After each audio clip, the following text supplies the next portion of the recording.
Good evening, good evening, everybody. My name is Dr. Deborah Jenkins, and I am your host for Black Talk Platform. What is Black Talk Platform? It is an independent media by Blacks, me, that speaks about everything having to do with the Black community. I want to thank the Twitter B1 community for being so cohesive in our messaging. And if it's not about how we as Black people can advance together, then we're fighting a losing battle, the one that we've been fighting for such a long time. And so, thank you, Twitter, B1 community. Trying to find those same communities in Facebook and on Instagram, but I'm happy with the ones I found on Twitter. So big ups and a big shout out to Miss Brenda. I won't call her full name, but she is such a great elder, a great supporter. She shoots from the hip just like me, and that's probably why I admire her so much. So if you're watching tonight, Miss Brenda, kudos to you and thank you for encouraging us all to be true to our Black selves. Thank you for encouraging us to be true to our Black selves. Tonight, Black Talk Platform picks up and continues the discussion around the protection of Black women. We are so unsafe, and sometimes we are not even aware of the lack of safety provided us. But in following Miss Brenda actually on Twitter, I came across another sister who has carved out her own niche. Hey, Miss Brenda, you are here. Praise God for you. Hey, Juanita, that's my sister, Miss Brenda. She's always here also. What I was about to say is that by following Miss Brenda on Twitter, I came across another sister who has carved out her own niche in this Black system of ours. There's so many things that we leave unattended. This sister has found her space and she amplifies the voices of the truly voiceless. Many Black women who have been kidnapped, who are missing, and who have subsequent or who have been victims of domestic violence and who have subsequently been murdered. Nobody in mainstream media is talking about it.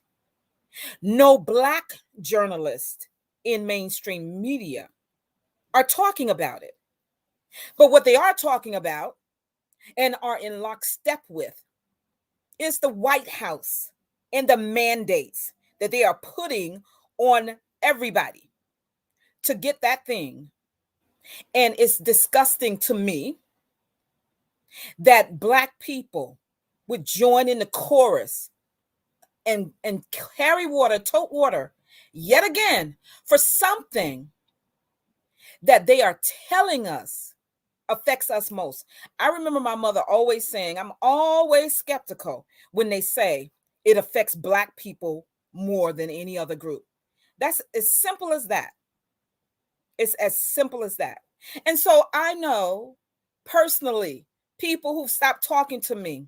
And I just say good riddance because I am not one of those who is supporting this propaganda just because I have typically voted for the Democratic Party. We're going to have to do a show about that as well because it's time out for us just giving them our votes and getting nothing in return. I'm filling this time until Sister Rosa gets on the program, but let's talk about why I feel we need to talk about just giving our vote to the Democratic Party. Don't get me wrong. The Republicans leave a whole lot to be desired, a whole lot to be desired. In fact, they're both the same, if you ask me. How they're so much the same right now? There were so many promises made to the Black community by our sitting president, Joseph Biden. So many promises. One in particular, well, two in particular. The John Lewis Voter Right Act and the George Floyd in Policing Act, neither of which have been passed. But, and I'm not even criticizing them, but it took no time, very little discussion as a result of a few beatings. And I'm not minimizing the beatings. And the white man down in Florida who went into the salon and killed some Asian people, that's an aside to the violence that's been occurring in the Asian community. It's mostly been violence, and I'm not minimizing violence. So don't go back and say she's minimizing violence. I know Asians, we all know Asians. It didn't take anything, barely any discussion for this Democratic majority House of Representatives and senators to pass an anti-Asian hate bill. But the George Floyd and policing bill still being discussed after we watched this man murdered. And of course, we also watched Eric Garner murdered by New York Police Department detective or whatever he was, who just recently was fired. And so you all can continue to just give your votes to the Democrats if you want to. That's your business. I just believe that as Black people, it's time for us to do something different.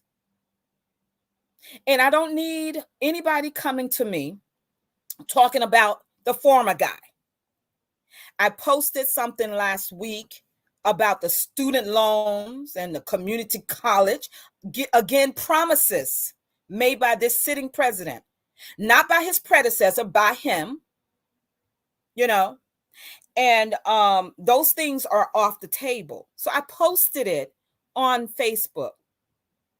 And someone actually came on my Facebook and put some type of picture of the former guy, talking about Mussolini and talking about, it was a picture of him meeting with the North Korean guy and seeing all this stuff. It was irrelevant to the post that I made. And I know that's why so many on my Facebook are big mad with me. I don't care. I don't care that you're mad. What I do care about are the people that you have influence over, who are listening to you, who regard you, and who respect you, because you continue to lead our people down the wrong path.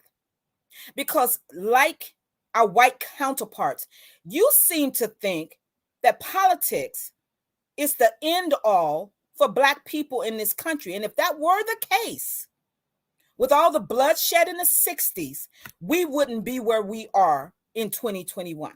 So that is my commentary on that. And if anyone is interested in having that show, I'm happy to have other guests on. I'm even happy to have those who oppose my view. I really am, because I'm not afraid of you. And if you can come on and tell me that the things that I've just said or the things that I will propose to say are incorrect about this current president, let's do it. The only thing I ask is that you share respect, because one thing I don't do is fall into the trap of disrespecting other Black people. So many of you think it's okay to disrespect other Black people, but you would never do that to a white person or anyone outside of the Black community. We don't do that on Black Talk platform. We show respect for other Blacks. Got it? So if you're game, I'm game, because I come with the receipts. And guess what? I know that you know what I'm saying is true. You just choose to ignore it, because guess what? The Democrats are in control. But are they? Are they really in control? And they want to blame Joe Manchin and Kyrsten Sinema for all that's wrong with the Democratic Party. Oh, it's far deeper than those two people. It's far deeper than those two people. And if the president of the United States cannot wrangle in two so-called rogue senators, where's the power that the Democratic Party holds? And why, as Black people, do we continue to hold on to them? Just because somebody says they're going to do something and time again does not? Come on, when are we going to wake up? Okay, Miss Rosa is here. We will get to the matter at hand. I just had to vent for a few minutes because I love us so much, but I certainly wish we would wake up. I wish we would get to the business of doing our business. We should be buying land together. We should be building communities together. We should be homeschooling our children. We should be doing so much, and not the least of which is protecting Black women. My guest tonight is Miss Rosa Page. I am so happy to have her on tonight as a guest because, as I said at the top of the show, I came across her page from Miss Brenda's page. Miss Brenda is often encouraging us because she's our elder, right? And she's not even that old, but she is my elder. She's often encouraging us to be our best selves as the Black community. And so she posted some things that Miss Rosa posted. And then I started following her and I started retweeting what Miss Rosa posted because I saw that she was doing what nobody else is doing. She is the founder of the Twitter feed called Black Femicide USA. I'd like to invite her on to the program now. Welcome, Miss Rosa. Hello, hello, and hello. Hi, thank you for having me. Oh man, I am so excited to have you. I was so happy for you to agree to come on so quickly.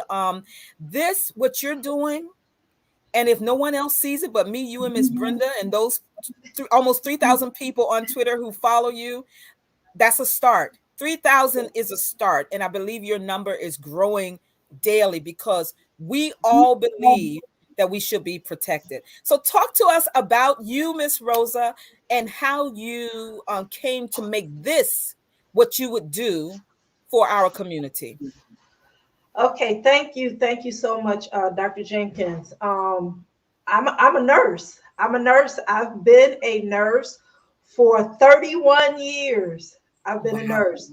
I'm actually going back right now. I'm doing some studies to become a nurse practitioner, and I also want to have like a focus on forensics and criminology Wow. because that's going to be very, very important to my work.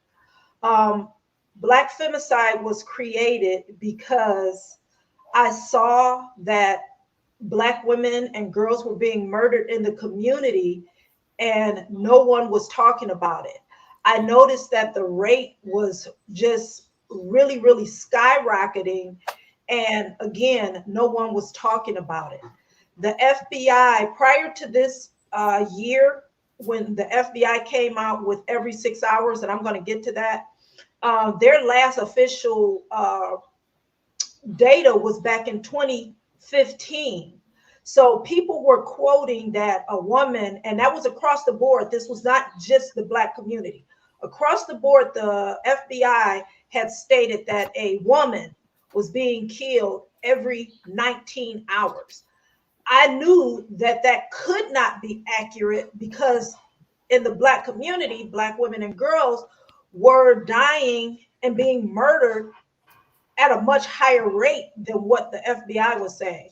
So in 2015, I was armed with what the FBI was saying. I started to do the work.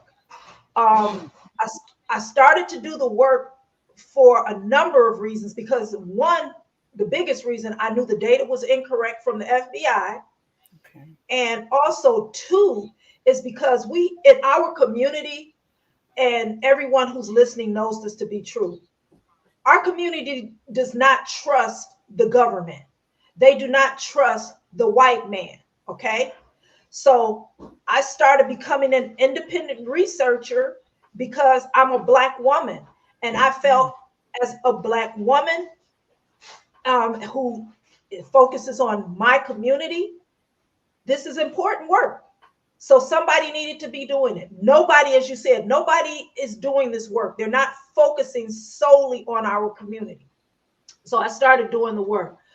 I don't have any kind of government grants, any kind of funding. I don't ask for donations. As I said, as long as I've been a nurse, I'm pretty comfortable where I am in life. So I do the work. I do it myself. I don't ask anybody for anything. I actually started a Facebook page. The Facebook page has over 40 some thousand followers. Wow. So I started the Facebook page, and the Facebook page was only started because I did not want to load up my computer with all of that information. So I started a page as somewhere I could keep a record of it. Okay. So I started the Facebook page. Then I started, I always had a Twitter. My Twitter has always been there, but I just turned it over to Black Femicide. I just changed it over. Mm-hmm. And then I started an Instagram. The Instagram was started last year. But anyway, so I started recording all of this. So in 2018, 2019, and 2020, I started becoming laser focused because, again, the FBI isn't updating their records. They're not updating anything publicly. At least they're not sharing any information publicly. So I'm like, okay, I really need to get laser focused on this, right? So in 2018 is when I recorded 918 murders. Let me look at my that was in yes. I'm sorry, that was 2018. Then in 2019, let me look at these numbers because I have to get my spreadsheet. It jumped again in 2019. It went up to, let me see. Okay, my computer would end up going slow. So the numbers ended up going up in the next year, the following year. The number ended up going up to, this is 1,101. So I'm like, okay, that's a big jump. You know, that's a jump. Yeah. So then last year, my tally ended up being, now it's 1,170, right? That was the end of 2020. Okay. So I'm like, it's at the end of last year, that's when it was every 6 hours. So I started last year saying every 6 hours. I started using the hashtag every 6 hours, every 6 hours. Every time I would do a post, I started putting every 6 hours. At the beginning of this year, I really started going hard and heavy with using the every 6 hours hashtag.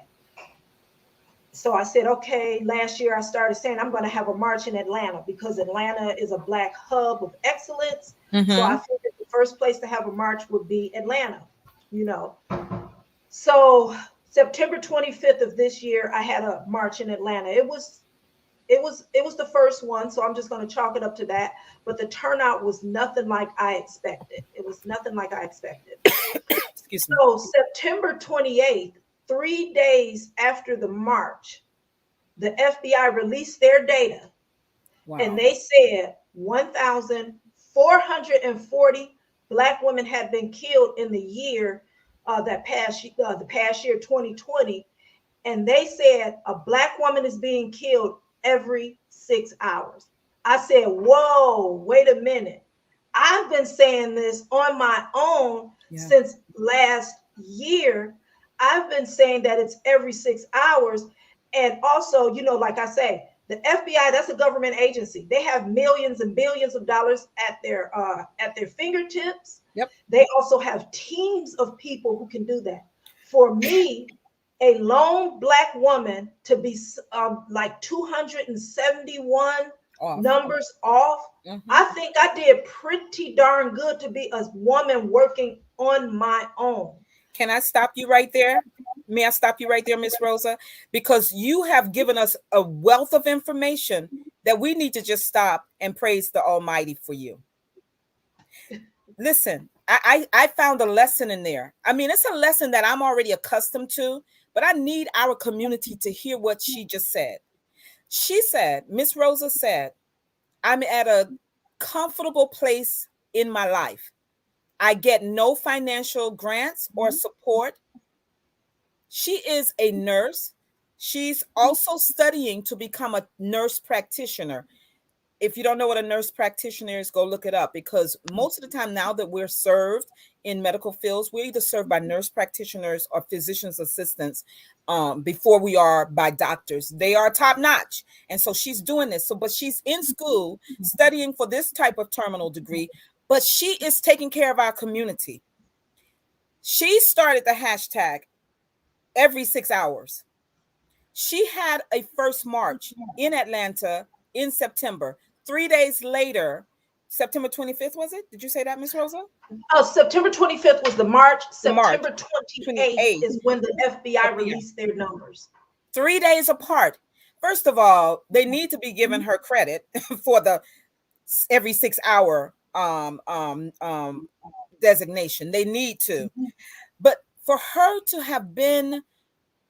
to be rather so attuned to the murders of Black women and girls throughout our nation, we really just have to praise you for your work, because it's not easy.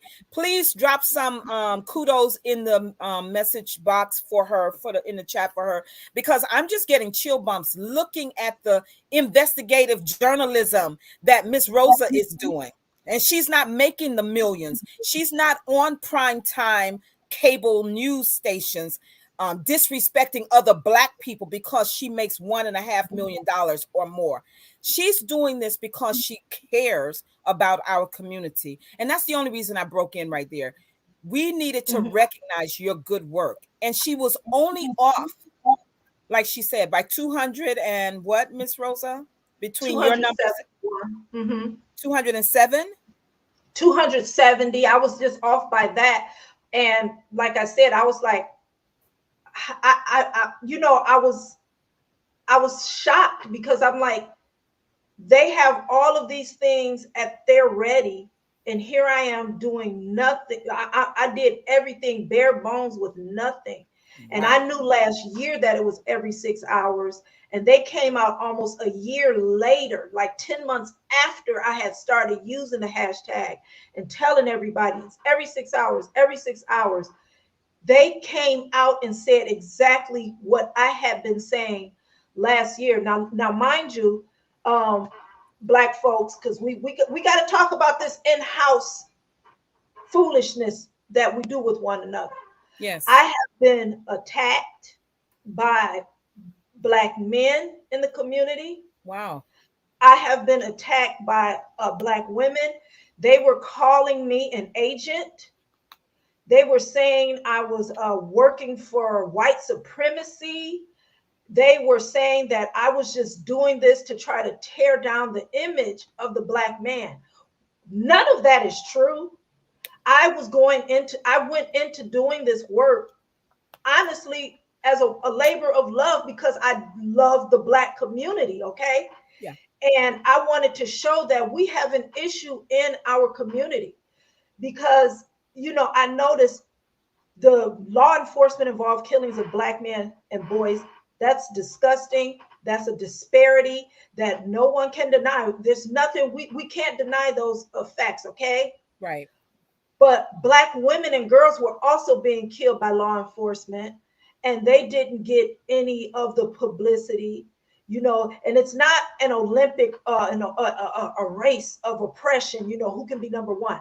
The fact is that as a Black community, we all matter. Right. It's not just one group that matters more than the other. But then at the same time, I was reckoning with the fact that women and girls in our community are being killed at such a horrific rate, and nobody is acknowledging this. The FBI, the CDC, all of their data was so outdated. And I'm just, I try not to get into conspiracy territory or whatever, but I just find it ironic that they updated their data when I had started using the hashtag every 6 hours. Right. When I have been putting the information out there that is every 6 hours, I had to correct people and tell them, you're using old data. That's old data. Stop saying it's every 19 hours. It's not every 19 hours. I said, first of all, every 19 hours was every woman, regardless of race. across the spectrum was every 19. I said, Mhm. I'm focused on my community, and in my community, it's every 6 hours. So that's what we need to be focused on. I Yeah. tried to talk to legislators. I tried to talk to people who I thought would want to know this information, and the door was slammed in my face. Wow. Incredible. Um, Incredible. the door was slammed in my face because, who are you? You're a nobody. You don't. Who are you? You're nobody. Whatever. Every 6 hours. I don't believe that. You're talking crazy. So I would talk to local legislators. I would email people. I would like the NAACP, organizations that I thought would want to know this information. They stonewalled me. They did not want to listen to me. But as soon as the FBI, no, and this is actually how it happened. I'm gonna be before we even got to the FBI on the 28th. I had interviews here in America with NBC San Diego, the Washington Post. I mean, these were major news outlets. I don't know how they got my information, but these people reached out to me. I don't reach out to the media, but they scrapped my interviews. Every single mainstream media outlet scrapped my interviews, and I'm going to tell you why. They told me that what I'm doing is very controversial work, that it's a hot button topic, and right now the focus is on the law enforcement involved killings of Black men and boys. This is what I was told by media in America. The Guardian, which is a UK publication, they actually reached out to me when I at the march, and I told them I would give them an interview once I got back home. So I did the interview with the Guardian. The Guardian actually were the ones who notified me of the FBI's findings. They said, are you aware that the FBI is saying that a Black woman is being murdered in the United States every 6 hours, and that 1,440 Black women and girls have been murdered? And I said, the first thing I said was, I'm vindicated. I have been vindicated. I'm no longer a villain. The FBI has solidified what I stated. So the Guardian newspaper, they released the interview. They they went ahead and put it out there, the interview. Then that's when the FBI released their data after all of that, which was, after the march and the interview. So then I had to deal with the fact that major Black media outlets, okay, I'm going to try not to get upset because earlier somebody asked me about this and it made me emotional.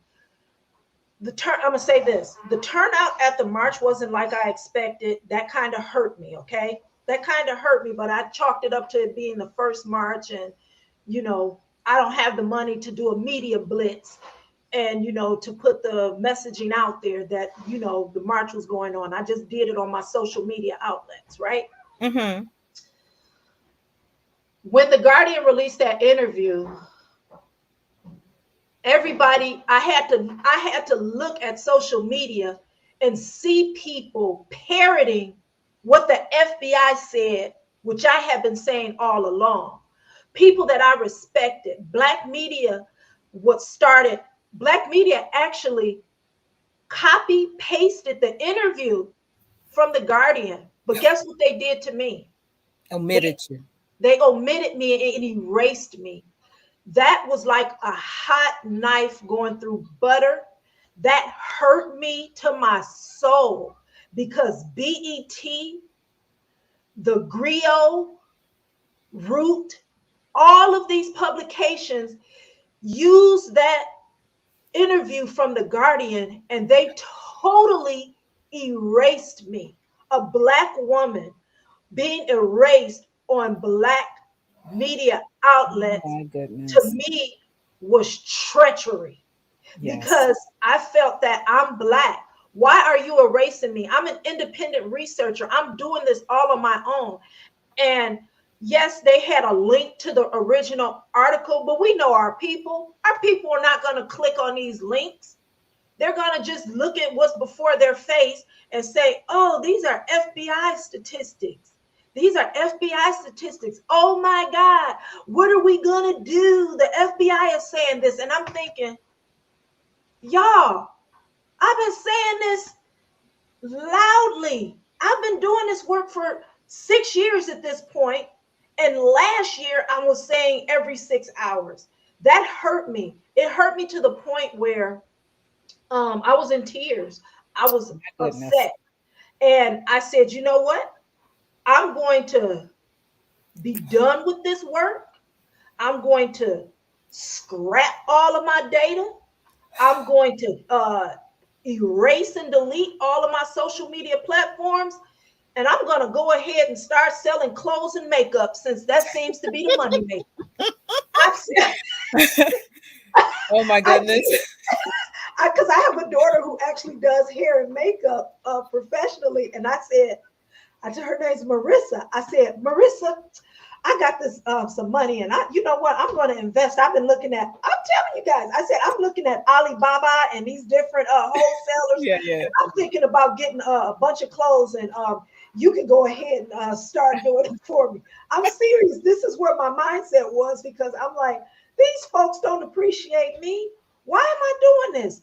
I know it's coming from my heart, but when the Black media omitted me and My totally mama. erased me, that is the part that hurt. That hurt me because Yeah. I'm thinking, okay, here it is. BET's running a story about Black women being killed every 6 hours. I click on the story, my name is gone. My organization's name is gone. I did it for the griot and the root, and it was the same thing. And I said, "Oh my God, why are they doing this to me? They don't want to give a Black woman credit. That's just what I felt. They just don't want to give a Black woman credit." So Let I me persevered. People got in my ear and they were like, Rosa, no, we appreciate you. What you're doing is actually good. And mind yeah. you, in the meantime, I actually work with MIT to do a global femicide research project with them. I'm Mhm. the only Black woman at the table. I want you all to know that. I'm the only Black woman at the table. Everyone else is like from South America, Yeah. Spain, over Canada. I mean, they're from all over the globe. And I'm the lone Black face in this research that has been going on.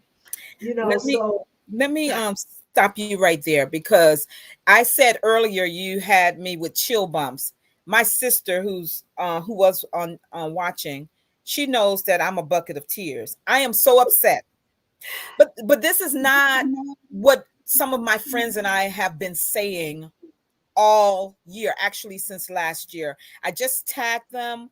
One is quite influential in media, and I hope that she is able to jump on because not only did the FBI's data vindicate Miss Rosa, Miss Rosa needs to be vindicated in Black media. Now, to be sure, there are so many of us doing independent Black media, but we don't have the griot bucks. We don't have BET, and BET is targeted to Black audiences. It is not owned by Blacks, and so but the griot is. But the griot is. I don't know about the root, but I'm just so upset that they are doing this to her. I talk all the time about no longer liking to watch those who last year we were so happy got elevated to primetime spots. And I refuse to call names because I I don't know want to give them any energy. recognition by name on Black Talk platform.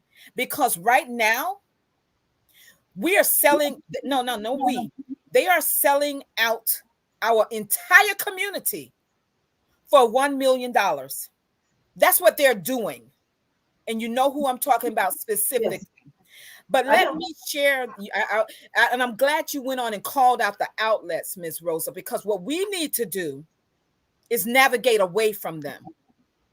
We need to get away from these media outlets like what she just shared with us, who are pushing half the agenda. Because when you talk about the murder of Black men, and if you know me, you know my work around protecting Black men, because guess what? We let everybody in our movements. We let everybody in our movements. And then eventually, Black men themselves are erased from the movements that are named after their protection. But then when you hear Miss Rosa talk about how Black men came at her and then some Black women, be careful. They might be the agents themselves. That's Because what I said. you know what I'm saying? Because you know you're not, right? And Right. for you to be doing this work on your own, and I'm very proud of the work you are doing at MIT. And I understand being the only one who looks like us at a table, but you go in there and you just sport your power because you are there for a reason. Let me share with the audience the Guardian article. I keep telling you guys, I tell people all the time, get off the MSNBCs and the CNNs of the world. Stop it. Just stop it. Go to other outlets. And I told you with the Haitian crisis, they all did their obligatory coverage, but they didn't really come down on the Biden administration. And it's still shameful what they've done to those people by sending them back, but letting all of the Afghanistani people come in here. Make it make sense. You can't. And I know many of the people on Facebook who are making whatever kind of money you're making. Stop selling out Black people in your classrooms, in your churches, for the few bucks that you're making. I used to respect you. You don't have to respect me anymore because I no longer respect you either. If you cannot stand up for Black people like Miss Rosa is doing, under the fear of threats, she is getting threats for doing something that as far back as Malcolm X, trying to protect Black women, trying to amplify the voices of those who cannot speak for themselves because sadly they are being murdered. And they're not all being murdered by officers. They're not all being murdered by officers. And I thought that's where you were headed before. Yeah. And that is a discussion, an in-house discussion, because Yes, see, that is. I never allow people when I'm getting on the neck of cops because they get on our necks. I never allow them to bring that crazy conversation about, well, what about the crime we commit about with each other? It's a whole different dynamic. It's very psychological and it's very spiritual. So it is Yes. not a conversation to be had in the same voice as law enforcement's harm to the Black community. I don't allow it, Miss And Rose. I don't either. And that's what I tell them. I said, look, this is what I'm focused on. I'm focused on the overall murders, Black women and girls. I don't care who is the perpetrator. That's who I'm focused on. But you're not going to come in here and try to deflect from what I'm trying to do. That's right. I'm trying to tell my community that this is what's going on, and we need to get a handle on this, and we need to start having discussions together. Yes, I my focus is all, even, my career practice has always been Black women and girls because there's a disparity healthcare wise, and I'm sure you understand that. Yeah, sure. But I also say, I can't do this by myself. Black women can't do this by ourselves. We need Black men to start standing up and raising their voices to back up what's going on in the community. They can no longer sit in silence while their mother, sister, auntie, daughter, Niece. many times Black women, and I'm going to get on y'all, many times we'll sit up and say, when a Black man is killed or a Black boy is killed, well, that could have been my father. That could have been my son. That could have been whatever kind of male is attached to us. But how many times do we hear that could have been my sister? Huh. That could have been my mother. Wow. You know, Yeah. we don't hear that often enough. And so, that's why, you might see these crazy social media things going on because black women, they don't feel protected. They don't feel protected. And then when you have somebody like myself who's doing the work, they feel like I'm trying to cause some kind of crazy gender war. I'm not into that. I'm not even on social media. My own personal social media has nothing on my page that talks about femicide because that's a sacred place to me. As Hmm. long as I've been doing the work, the first article was the Guardian's article that I ever posted on my personal page because those are two different things to me. When I'm on social media, I'm looking up stories. I'm looking up victims. Families of victims are reaching out to me. Families are sending Wow. me emails. So I don't really see what's going on social media as it relates to a lot of things because I'm very hyper focused. That's good. But I do get emails from people telling me to burn in hell. My Lord. I do get things from people saying, horrible, horrible, hateful things. Yesterday, there was some rapper who made a video which was very heinous, very vile, and he was actually calling for the murders of Black women 45 or 40 years and younger because these are the ones he said are problematic. It was a long, vile, violent tirade. And this is what we're having to contend with. We have all of these incel groups, and now Black folks are starting to join in all of those negative, crazy movements. And I see that kind of behavior as a direct reflection of the work that I do. I can actually look at my work and focus on and see how social how social issues in the community are reflective in my work. Like when Megan Thee Stallion was shot, when she was shot, and that was that big thing with her and the rapper Tory Lanez, I believe his Tory name was. Lanez. Mm-hmm. Okay, do you know that there was a faction of Black men saying that it's not going to be a hot girl summer? We need to be shooting all of these B words, and all kinds of negative things were said. The week that Megan Thee Stallion was shot, do you know it was a spike? 35 women I counted murdered that week Yeah. following her incident. So Wow. when I look at things, I look at it from a social perspective in our community. So am I going to say that all those women were killed as a direct result of what Tory Lanez said? No, I can't 100% say that. But what I can say is that the violence in our community is reflective of entertainment and what entertainment does. I Sure. can see that. There have been social media people, I'm not going to mention their name, who have called for murders and harming Black women. And one of the followers of this particular social media personality, one of his followers actually did kill a Black woman in Detroit, Oh uh, my. going on his word. So I do this work because we need to get it together, Black folks. Yeah. We need to get it together like yesterday. But Yes. now that we have the information back from the FBI, since that's who some people like to defer to.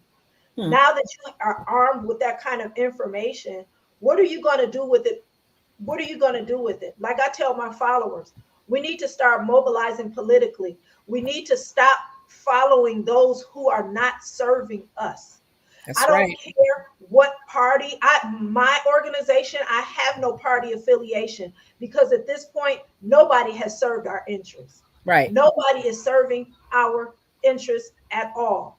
So what I say is take that information. The FBI, government, the people, these people who are serve to work for us. Tell them that this is what the government says. A Black woman is being killed every 6 hours in the community. What are you doing for your constituents to address the issue of Black femicide? Go to these town hall meetings. And for some of you, who can't get out or whatever, email them, call them. We need to start making ourselves a priority if no one else will. And we need to let these politicians know that we mean business. What also upset me is, like, after the last election, you didn't ski weed your way into the White House.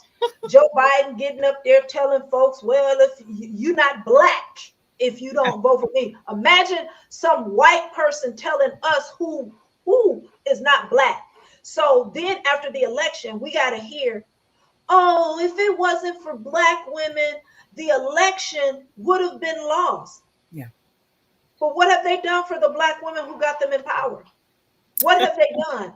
I have no allegiance to anybody who can use our numbers, because our numbers have always been used to beef up whatever agenda is being pushed by whomever, whatever narrative. Absolutely. And then after the election, we got to deal with other people getting hate bills.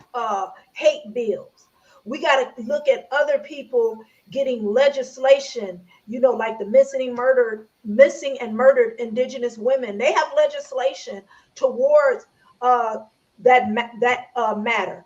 There have been bills for Black women and girls sitting on the table with only 6 co-signers, 6 co-sponsors. At this point, as of today, Minnesota is the only state of all states, because I'm from the North. I was shocked to know this. Minnesota is the only state that's actually talking about setting up a task force to look at the numbers of missing and murdered Black women and girls. The only state. So when we need to start being politically savvy. We need to start looking at these bills. We need to task these senators, Congress people, mayors, aldermen, or whoever in your local area. We need to start tasking them to say, hey, we know that law enforcement involved killings, that's being addressed somewhat. But we need to also tell them, okay, what are you doing about Black women and girls? We are the few. Black women and girls are the future. Like I tell people, this is genocide. Yeah. People don't want to hear this, but this is genocide. When you're killing women and girls of childbearing age, you're wiping out generations. There's so much more to it than just a Black woman or girl being murdered. Okay. What about feeding the foster care system, which is already broken? Right. Nobody's talking about all of the children of these murdered victims, the caretakers who are being killed and murdered, mothers, grandmothers who are being wiped out, and the children who are being fed to an overstrained system. So there are a lot of arms to this monster that goes with Black femicide. And at this point, we need to start addressing it. We really need to start addressing. Let me ask you a question. Are you planning to make the march or are you planning to make September 25th an annual gathering? Yes, I am. I'm already after leaving Atlanta, I was thinking the next place should be DC. Okay. It should be DC, where legislators are, so they can see. I'm going to bring this to your doorstep now. It's time for it to be on their doorstep. Something has to be done. We have to start. I feel like I have to do something to make this visible. I don't know anybody. I'm just an everyday working woman. I don't have access to anything. All I can do is try to raise my voice on social media and go to different cities where they are primarily Black, led and a high Black population, to show them that this is what's going on. You know, if I have to sit up and all year make tombstones of every single freaking victim and sit them on the lawn when I have this march, that's what I'm going to do. Because we need to start being visible about femicide. And I'm not, my people aren't ignorant. Black folks not ignorant.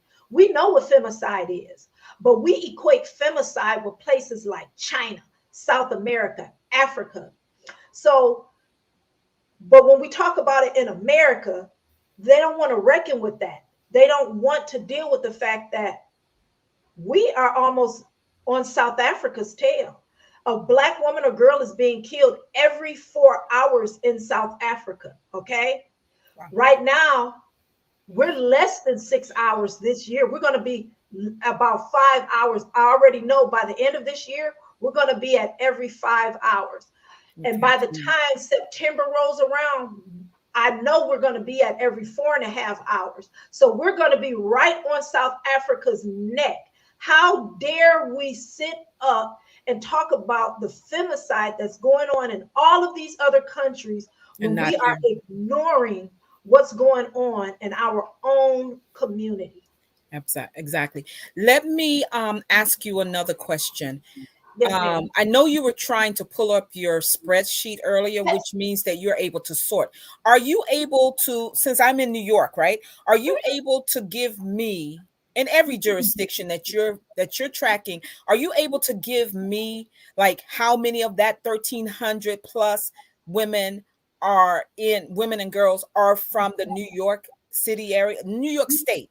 Yeah, usually I don't start parsing it until November. Okay. So, you know, but I can tell you as a whole totality across the country, as of this morning, 1,184 Black women and girls have been murdered as of this morning across this country. In 2021. In 2021, 1,184, and it's just October 26th. Women and girls. Yes.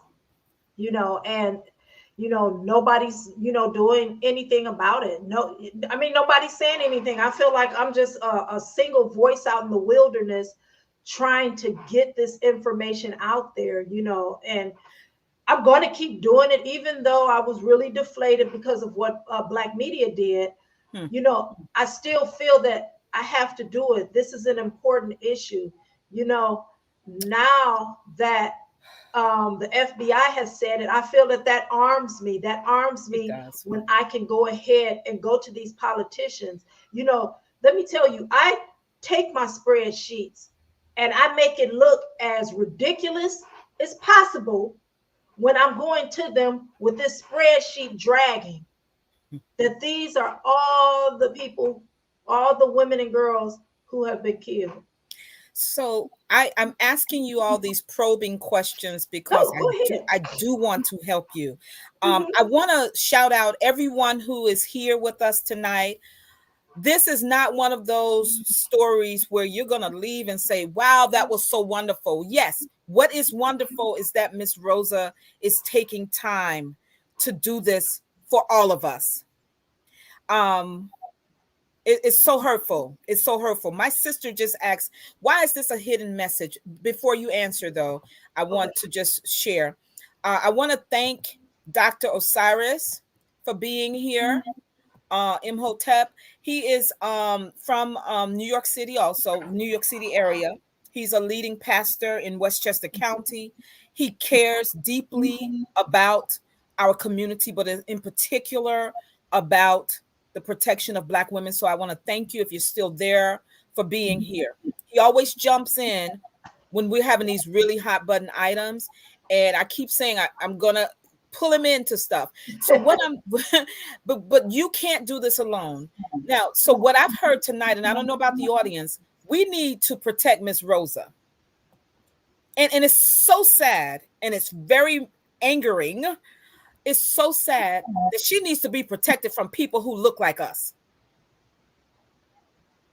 She needs to be protected from people who look like us, because let's face the truth. White people don't care about this item. The fewer of us, the better for them, right?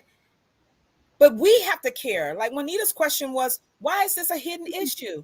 It's only hidden because the mainstream media will not cover it. And I'm talking Black mainstream media, because we heard Miss Rosa just tell us why they eliminated her interviews. Oh, we have to focus on the law enforcement murders of Black men. You know why? Because it's politically expedient for them to focus only on Black men, because what they don't realize is that as Black people, we care about our entire community, Black men, Black women, and Black children. We care about us all. Mm-hmm. But what we haven't into our, I don't want to say shame, but I guess you can say that, to our shame, we just haven't, as a community, come out to rally around the murders of Black women in the same way that we've done for Black men. And that's why. So it's just like any other business. They're only going to put at the top of the shelves in stores the things that sell off really quickly. What sells? Newspaper, ad space. It's the murder of Black men by law enforcement. When if you go really deep, the fact that mainstream media does that is another form of white supremacy that we can talk about at another time. Yes, But the reason why I asked Miss Rosa if she's going to make this an annual event, I think taking it directly to the legislators is a great idea, to take it to Washington, D.C. I want to know how the Black Talk platform community, and me specifically, how can I help you? I really need to know how I can help you. I really need to know how I can help you. What I ask people to do, share the stories. Those of you who do have platforms, talk about it. It needs to be talked about. This is, one of those things that likes to be is swept up under the rug, but I want our community to start talking about it. Talk about it at your church. Talk about it when you're going to the PTA. We are out there. There are many of us who are out there in the community, and we need to start talking about these issues. It's a very, very uncomfortable subject, and I know it's dark. Nobody wants to, everybody wants everything to be rainbow and sunshine, but unfortunately, life doesn't work that way. But we need to start talking about it. We need to let media know. I don't care if you want to go on Twitter. I see his question. My email is actually blackfemicideus@gmail.com, and that's blackfemicideus, all one word, @gmail.com. I do check my emails daily. And if you don't want to do that, you can always inbox me or DM me on Facebook or Twitter, because my Facebook and Twitter page, I actually run those. I have a young lady who does my Instagram page, but she always sends me the information when somebody wants some information. And those are the easiest ways. When we talk about Black media, what hurts me a lot though is that I have families of victims who, for some reason, it's almost like people look at me as a clearinghouse, and the families have started contacting me.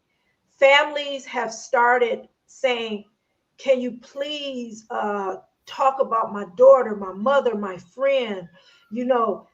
they send me all these court documentations about different things that the media is not looking at, that law enforcement are ignoring. There was a young lady who was found dead in her apartment in Texas about a week and a half, maybe 2 weeks ago. And she had just had a baby back in July. Well, she was found dead in her apartment.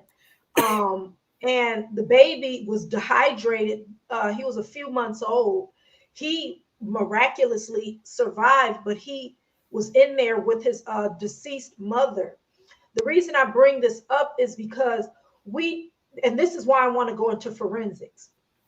The reason I'm bringing that case up specifically is because I'm reaching out to the family for a very specific reason.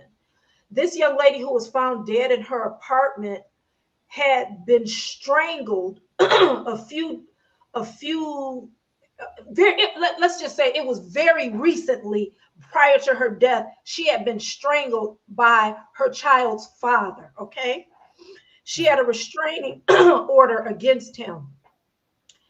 And for those of you who are not in the medical field or not in forensics or whatnot, I just want to let you know that strangulation is one of the most popular ways to hurt a domestic violence victim. And for those women who do not die immediately from strangulation, you can die days up to weeks after being strangled. The medical examiner, from what I understand, is saying that they're chalking it up as natural causes. Okay, there's nothing natural about a young woman in her 20s suddenly dying, and she has a history of a recent strangulation. Wow. Forensics, her family really needs to get on top of it and have investigation done behind that. They need to task the medical examiner. My honest belief is that she died as a result of injuries sustained from strangulation.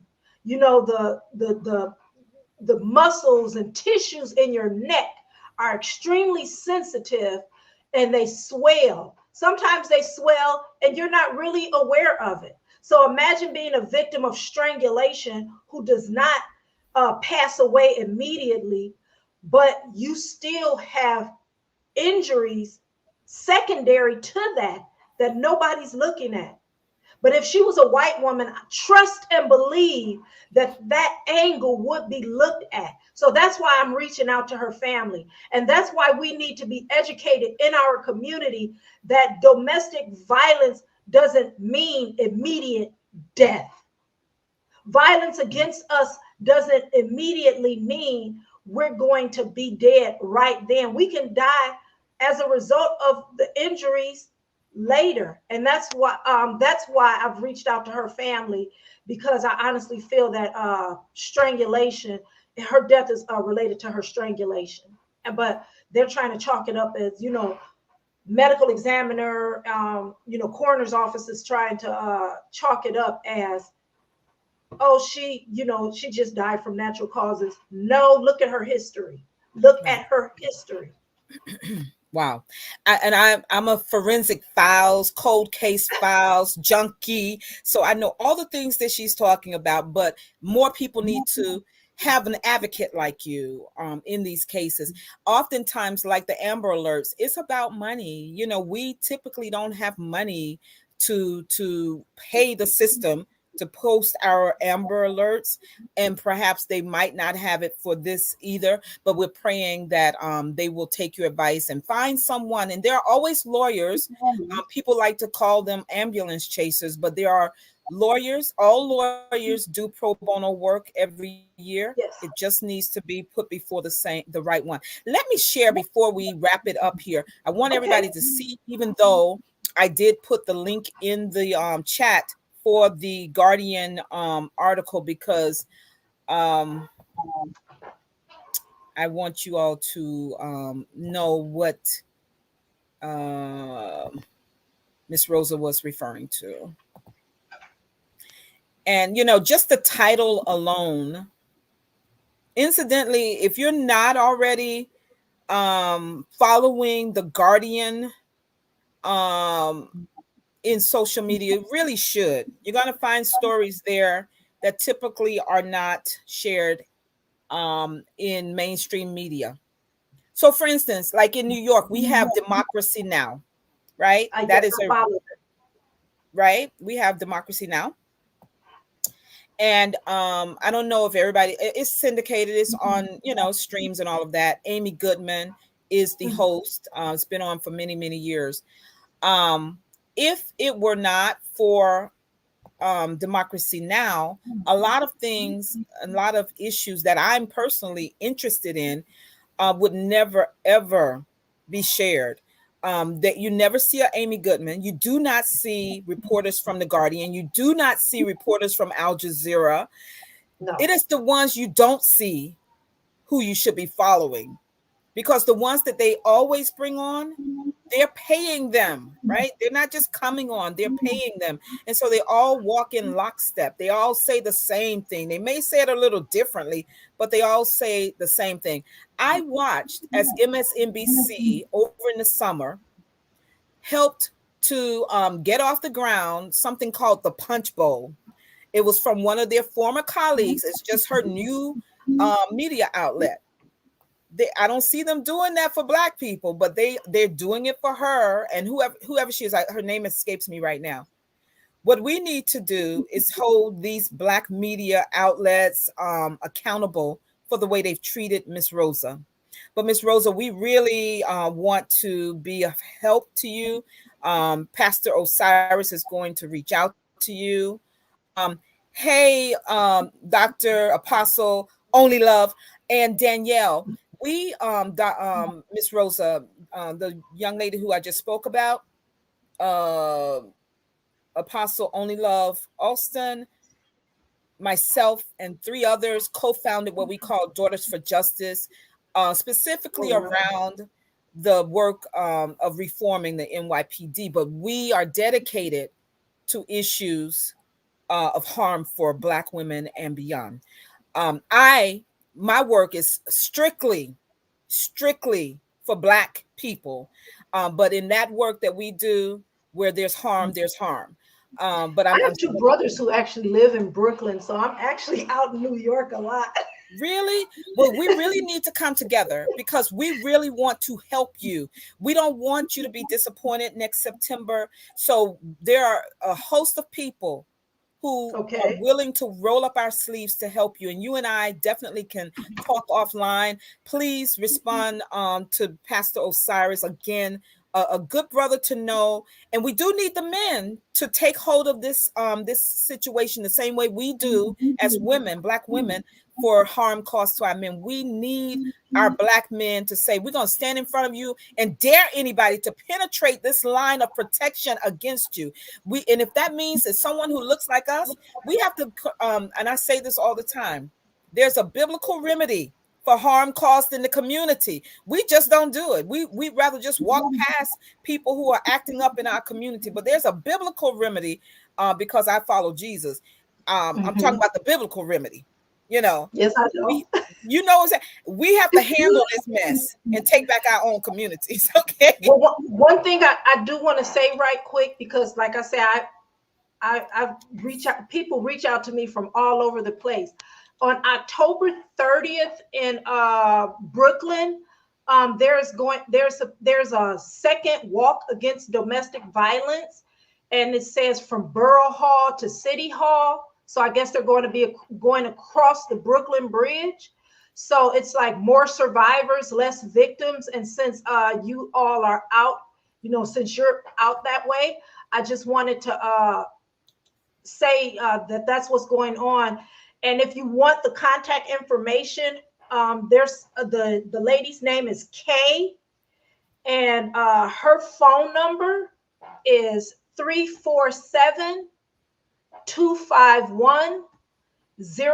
347-251-0178. And I actually have it posted on the Twitter page. And again, it's going to be the second walk against domestic abuse, Saturday, October 30th. in Brooklyn. So you can reach out to her at the phone number I stated, as well as more survivors, less victims at gmail.com.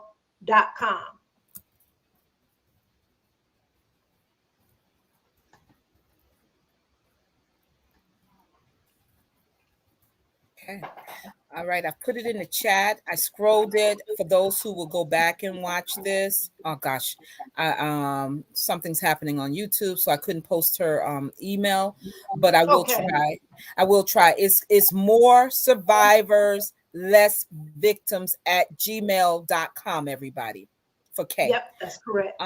So not only is October Breast Cancer Awareness Month, it's also Domestic Violence Awareness Month, and she appropriately timed it. So anybody who is willing to join Kay and all the others who will be marching from downtown Brooklyn across the Brooklyn Bridge into Manhattan on Sunday, the 30th. Is that correct? No, Saturday, October 30th. Yes, it's this coming Saturday. Does she have the time on there? Let me. I'm looking at it. I don't. If it's on your page, I can post it on Facebook. It's on. Actually, yes, it's on the page. It says 11 a.m. 11 a.m. everybody. 11 a.m. If you're available to join this walk against domestic violence, starting in Brooklyn, coming into Manhattan at 11 a.m., please do so. Yes, this Saturday. I put Kay's name and number there. Yes. And Danielle, I would love it if you would post it on the Daughters for Justice page on Facebook. I'll get the flyer for you, or you can yourself. Danielle has been following you for over a year. And okay, I appreciate it. Yes, I know Danielle. Yes. She's a powerful young lady, and she's also a jury maker. That was a shameless plug for my sister. But listen, we're going to get out of here because I'm not going to let Miss Rosa go. I'm going to get some marching orders from her, because if there are, and I put the number in the chat, I don't want to get it wrong, 1,184. 1,184 as of today. As of today, October 26th, 2021, murdered Black women and girls murdered as of October 26th, 2021. And when she mentioned having her march in DC next year, on the 25th, and having grave tombstones, perhaps representing all of those young women, whatever number she has, I really want us to motivate and stand not only with Miss Rosa, but for those families. Tragic loss. The families need it. The families need to know that we care. They are also mothers. We have mothers of the movement, because of the brothers who are being killed, the Black men. But we have to care about all of our people. And so, Miss Rosa, we thank you so much for spending an hour with us on Black Talk platform. My media friend, she was able to jump in here. I'm going to personally send this to her, or just replay it for her. And perhaps she can, we can all just get involved and help you. But one thing we're not going to do is allow these pseudo Black people in so-called Black media to harm Miss Rosa. Pray for her strength, her endurance, because you can sell your t-shirts and your makeup, Miss Rosa, on the side. We want you to stick with what you do so well, amplifying the voices of those who have been silenced through violence. And so we give God praise for you, and we're thankful for you, and you get the last word. I don't know what next week's show is going to be, but we want you to join us. November is a big month for Thanksgiving, and we want to amplify as many great voices in the Black community as possible. So I have no idea who'll be here next week with me. I will definitely join you next week. Thank you. Let me give you the last word. Good night, everybody. Hold on for Miss Rosa's last words. And my final word again is to start protecting everyone in the community. Start talking in our community. Start letting people know that killing Black women and girls will no longer be tolerated. And we need to let politicians know, if they can't address this issue, then we'll take our votes to someone who will.